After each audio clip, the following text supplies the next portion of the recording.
இது ஒரு பெரிய கொடை சார். மனுஷன் அவன் வந்து சிரிக்கிறதுக்கு காசு கேட்குறாங்க, சில்லறை கேட்குறாங்க. ஐயோ! நீங்க என்னடான்னா இங்க பாருங்க, வாயை திறந்தாலே வந்து பம்பு செட்டு மோட்டுற மாதிரி அப்படி சிரிப்பா அள்ளி தெளிக்கிறீங்க. சிரிக்கிறது காசு கேட்குது.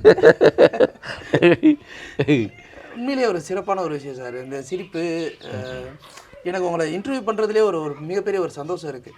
எங்கேயோ ஒரு மனிதரை நம்ம டீம் கண்டுபிடிக்கிறாங்க, உட்காந்துருக்காங்க, பேசுகிறீங்க. நான் எதிர்பார்த்து வந்த ஒரு விஷயம் என்னென்னா, நீங்கள் வந்து இந்த சினிமா தப்பான சினிமா, இங்கே இருந்த மனிதர்கள் தப்பானவங்க, இந்த உலகமே தப்பான உலகம், ஒரு வெறுப்பை கொடுப்பீங்க. இல்லை இல்லை இல்லை, அந்த மாதிரிலாம் கிடையாது. ஐயோ, சினிமா ஒரு நல்ல ஒரு இது. சினிமா வச்சு தானே நம்ம இவ்வளவுக்கு வந்தோம். சினிமா வந்து ஒரு மிகப்பெரிய சமாச்சாரம். ஆனால் இப்படி வந்தேன். ஆனால் நீங்கள் பேசுனது எல்லாத்தையும் என்னோட ஐஸ் எல்லாத்தையும் உடச்சி வச்சிட்டீங்க. நான் ஒரு கற்பனை பண்ணிட்டு வருவேன் இல்லையா, இவர் இப்படி ஆக்கும் அப்படி ஆக்கும்.